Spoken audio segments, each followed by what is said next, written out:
Nos encontramos en esta ocasión con el compositor Javier Álvarez Fuentes en el contexto de la sección de entrevista que tenemos para la Gaceta Cultural de la Dirección de Cultura del Ayuntamiento de Mérida.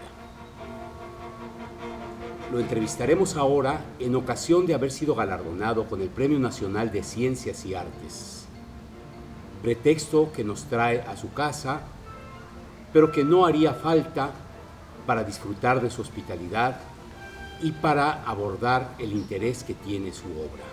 Sin embargo, nos da muchísimo gusto que sea por esto que estamos en casa de Javier. Javier, muchas gracias por recibirnos, por tu hospitalidad y bueno, mil felicidades. Muchas gracias, Felipe, qué bueno que estás acá, encantado de platicar contigo. Quisiera yo, Javier, tocar tres aspectos al platicar contigo. Por una parte, tu formación, por otra parte, tu obra y finalmente tu labor de enseñanza. ¿Por qué no comenzamos por tu obra? Y repasando algunas notas, repasando algunas cosas al prepararme para esta entrevista, encontré que tu obra se puede medir en metros, ¿no? Todos conocemos, seguramente hemos disfrutado del metro chabacano, pero me encuentro en tu catálogo con un metro nativitas y con un metro tasqueño. Así, ¿no? Así es. Y aquí en Yucatán no añoras los metros. Bueno, habrá que hacer para Yucatán a lo mejor algún autobús más bien, ¿no? Por ejemplo, Tapetes, La Ibérica o uno de esos, ¿no? Claro que sí. O bueno, si tenemos un poco de paciencia, a lo mejor te toca el tren bala, ¿no? En una de esas, ¿cómo bueno. no? Y lo haremos definitivamente. Pero no, en realidad mencionas unas piezas que, bueno, forman parte del catálogo y efectivamente son piezas que por diferentes razones, se han producido, se produjeron en su momento, ¿no? Particularmente Metro Chabacano, que es una pieza que se ha hecho muy conocida, más allá de lo que yo jamás hubiera pensado y bueno, pues en ese sentido me alegra que puedas sugerir que se pueda medir por metros, ¿verdad? Inclusive alguien no hace mucho tiempo, creo que fue Enrique Barrios, el director, me sugirió que debería yo escribir una más para que otra pieza más con alguna estación del metro, para que yo como Vivaldi y como Piazzolla tuviera mis 4 estaciones. ¡Ay, qué fantástico! Entonces, en eso estoy, en ese tenor estamos. Oye, Javier, ¿cuál es su formación? Pues mira, yo tengo una formación bastante convencional, en el sentido que, bueno, pues fui un estudiante de conservatorio, creo que como muchas otras personas, el Conservatorio Nacional de Música en México, cuando menos en la etapa en la que yo lo frecuenté, su esquema, bueno, su plan de estudios estaba basado muy a la francesa, con un programa de estudios amplio, de 8 años o de 10, dependiendo de la especialidad. Y bueno, yo seguí ese curso, empecé bastante joven, empecé como a los 12 años, 13 a lo mejor, como a los 12. Sin embargo, te debo decir que yo siempre supe que era músico, ¿no? De las primeras memorias que tengo son aquellas que me vienen de la edad de 6 años. Tengo una memoria así vaga, pero la recuerdo bien, que es el jugar con las llaves del agua. Ahí te hago un paréntesis, mi padre, como buen yucateco, le gustaba bañarse varias veces al día y era importante para él que el sistema que tuviera mucha presión. Entonces había un hidroneumático y esto provoca que haya aire en las tuberías a veces. Entonces, claro, cuando tú abres una llave, en lo que sale el aire mezclado con el agua, vibra la tubería. Entonces, yo jugaba con las llaves. Ajá. Abría una, ponía un tubo en vibración y ponía otro y empezaba yo a manipular y aquello ponía a vibrar los tubos y la casa. Y bueno, para mí era una experiencia inigualable. Años después reconocí que ese ya era, pues evidentemente, un germen de mi inclinación musical, ¿no? Claro, ya me respondiste la pregunta que te iba a hacer, si tú reconocías que ahí había música. Bueno, ahora lo reconozco, en ese momento no lo reconocí. Afortunadamente seguí teniendo experiencias como esas ya más tarde, como a los 8 o 9 años, nuevamente también asociado a mi padre, a quien le encantaba la música, digamos, afrocubana, por llamarla de una manera. Había coleccionado durante una gran parte de su vida estos discos, que eran discos todavía producidos baquelita, ¿no? De estos materiales anteriores al plástico. Y claro, se estaban viniendo abajo esos discos, cada vez iban perdiendo su fidelidad. Entonces decidió comprar una grabadora para poder poner todas sus músicas en carretes. Cosa que hizo puntualmente, importó una grabadora de Japón. La esperamos con ansia, o la esperó con ansia muchos meses. Llegó y cuando llegó grabó todos sus discos en carretes. Y bueno, y después la grabadora quedó ahí y se volvió de hecho mi primer instrumento musical. O sea, yo empecé a grabar, tenía micrófonos, la grabadora era estéreo, cosa ya muy avanzada para la época. Y fue mi primer instrumento musical. Empecé a grabarme yo tocando la guitarra o tocando la flauta o grabando a amigos de mis hermanos y así. Y bueno, pues evidentemente ya para entonces, ya o sea, claramente sabía yo que esto era algo que me interesaba muchísimo, ¿no? ¿Qué maestros tuviste que fuera una gran influencia para ti? No, el primero que te voy a mencionar es desde luego Mario Lavista, claro, que fue mi primer maestro y que de hecho a través de la vida ha sido mi mentor y hoy en día uno de mis mejores amigos. Posteriormente te mencionaría a John Downey, que fue mi maestro en Estados Unidos. Una vez que terminé mis estudios, digamos, básicos, me fui a Estados Unidos a hacer una maestría. Ahí estudié con este compositor americano, pero alumno de Nadia Boulanger. Ni más ni menos. Así es. Quien me dio, digamos, una visión algo diferente. Y te voy a hacer ahí una pequeña aclaración que puede resultar interesante. Digamos que la generación previa a la mía, o la generación de mis maestros, como pueden ser Mario o la generación a la que pertenece Federico, o inclusive la generación previa a la de Manuel Enríquez, habían tenido, digamos, por así decirlo, un rechazo a un nacionalismo, digamos, al nacionalismo de Chávez y al nacionalismo de Revueltas. Que llegó a ser un nacionalismo exacerbado, ¿no? Pues sí, sobre todo un nacionalismo ideológico, digamos, pongámoslo así. Pero lo interesante es que todos estos jóvenes compositores de la época rechazaron eso, y qué bien que lo hicieron, ese era su papel, hacerlo. Pero a mí me tocó ese rechazo y al mismo tiempo, sin muy bien entender por qué, lo adopté. Esa ansiedad, llamémosle, de la vanguardia, ¿no? Pero en Estados Unidos, ya viéndolo desde otra perspectiva, fue el primer lugar donde tuve acceso, regresé, por así decirlo, a las grabadoras y a los micrófonos y a la música, o sea, a la posibilidad de hacer música electrónica. Y a través de eso pude recuperar, digamos, mi interés, que siempre lo hubo, en las músicas autóctonas, en las músicas populares, con las que nunca he perdido contacto, porque bueno, finalmente siempre me han gustado. Y de alguna manera, de esa manera pude recuperar, si tú quieres, esa práctica y ese gusto, superando, por así decirlo, digamos, esa actitud previa, ¿no? Ajá. Y eso, bueno, me condujo eventualmente a ir a Inglaterra a través de John Downey, a estudiar. Estudié en el Royal College of Music y ahí estudié con un compositor, John Lambert, muy prestigiado como maestro, no suficientemente reconocido como compositor, pero también un maestro que había estudiado también con Nadia Boulanger y también había estudiado en su momento con Messiaen. Entonces, bueno, digamos que la escuela que fui adquiriendo se hibridizó, pues, ¿no? Creo que lo importante es señalar que tampoco nunca perdí, y eso siempre fue algo consciente, nunca perdí la conexión con México, ni con el interés que yo tenía con respecto a la música popular mexicana.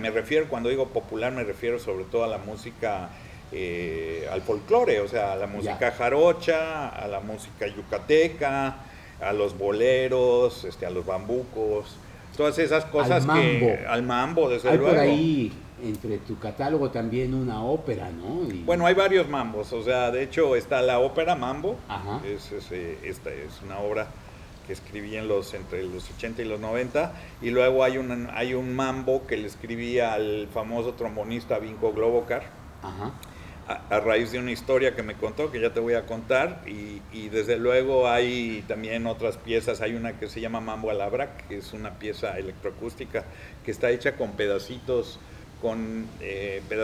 de grabaciones de mambos, de discos viejos, como quien arma una imagen con polaroids, o sea, con fotografías, como un collage, ¿no? ¿Has hecho una ruptura con aquello que se llama la música clásica